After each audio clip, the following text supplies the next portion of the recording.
Hello everyone. कल शाम दिल्ली में एक ब्लास्ट होता है। इस दर्दनाक हादसे में 8 लोगों की जान चली गई है और 24 लोग घायल हैं।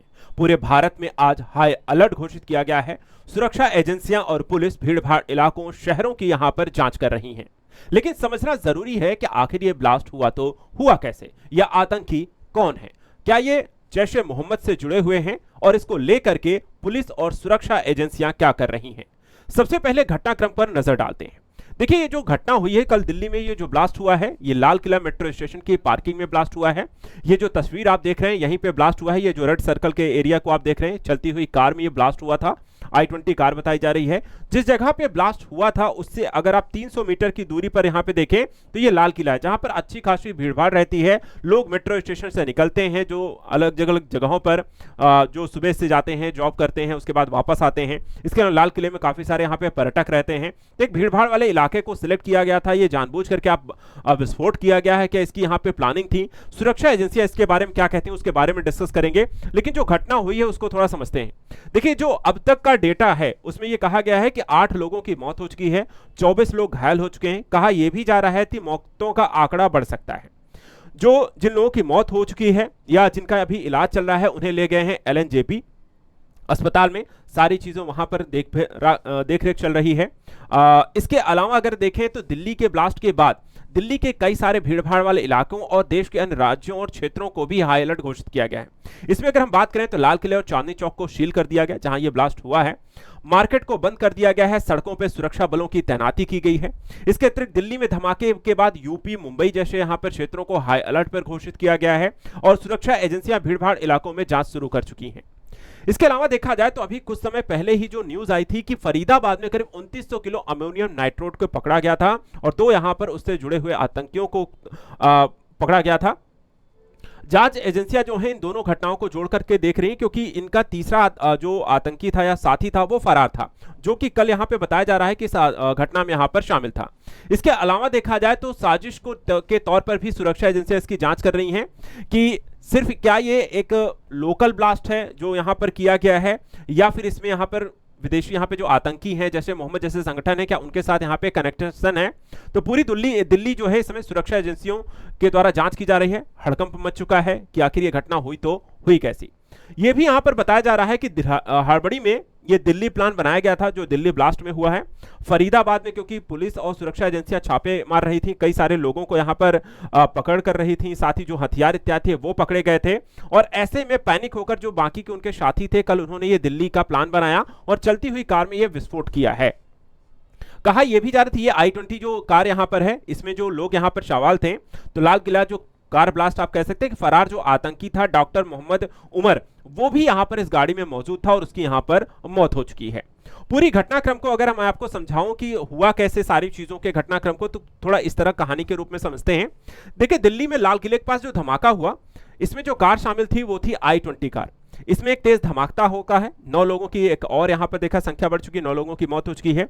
10 से ज्यादा गाड़ियां जली हैं, 20 से ज्यादा घायलों को LNJP अस्पताल में इलाज यहां पर चल रहा है।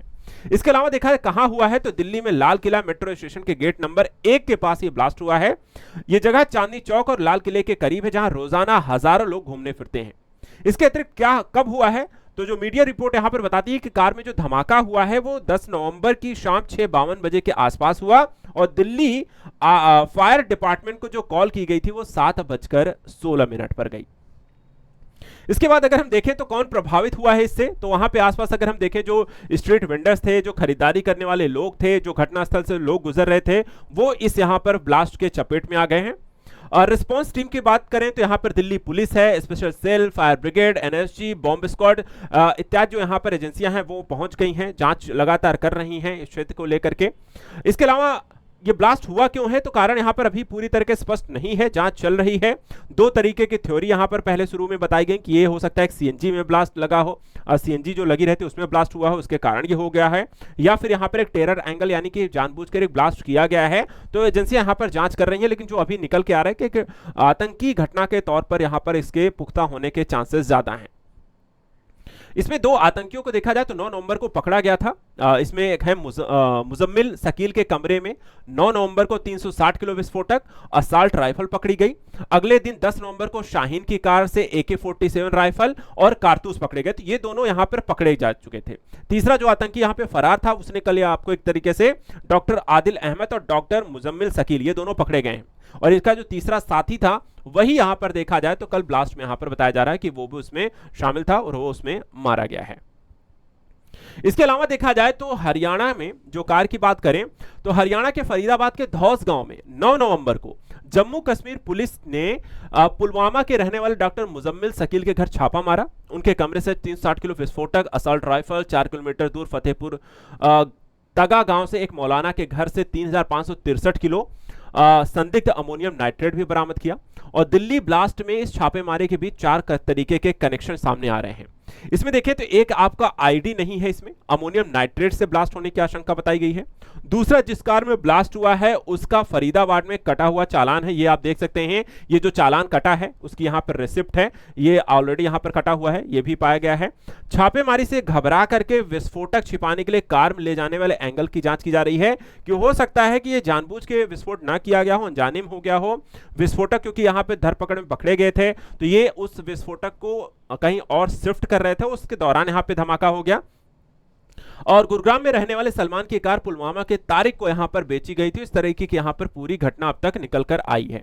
और ये यहां पे चालान है ब्लास्ट वाली कार का, सितंबर में फरीदाबाद में यहां पर चालान कटा था और ये उसको लेकर के यहां पे जो रिसिप्ट है, जो चालान कटा हुआ, वो उसको देखने को मिलती है।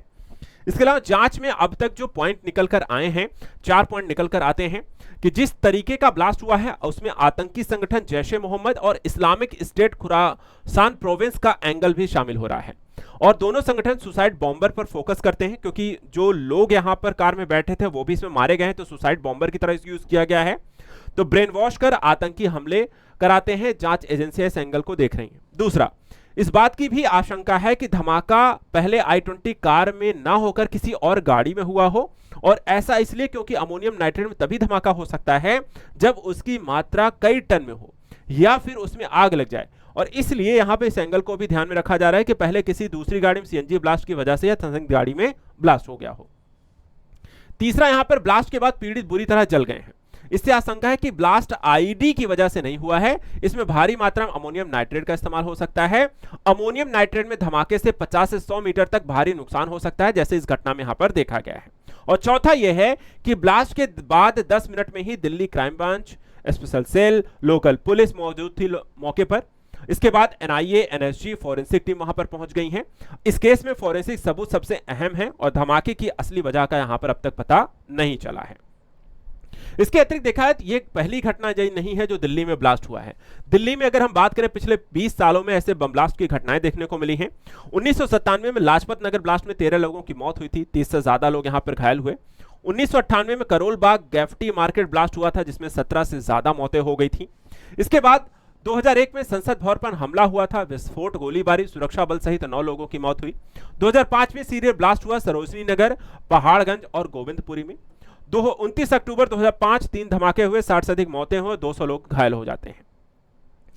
2008 में देखा दिल्ली सीरियल ब्लास्ट, 13 सितंबर 2008 को Connaught place, Karol Bagh, India gate, 12 खंभा रोड सहित 5 स्थानों पर 26 लोगों की मौत होती है, 100 लोग घायल होते हैं। 2008 में मेहरौली ब्लास्ट हुआ था, 27 सितंबर को 2 लोगों की मौत होती है।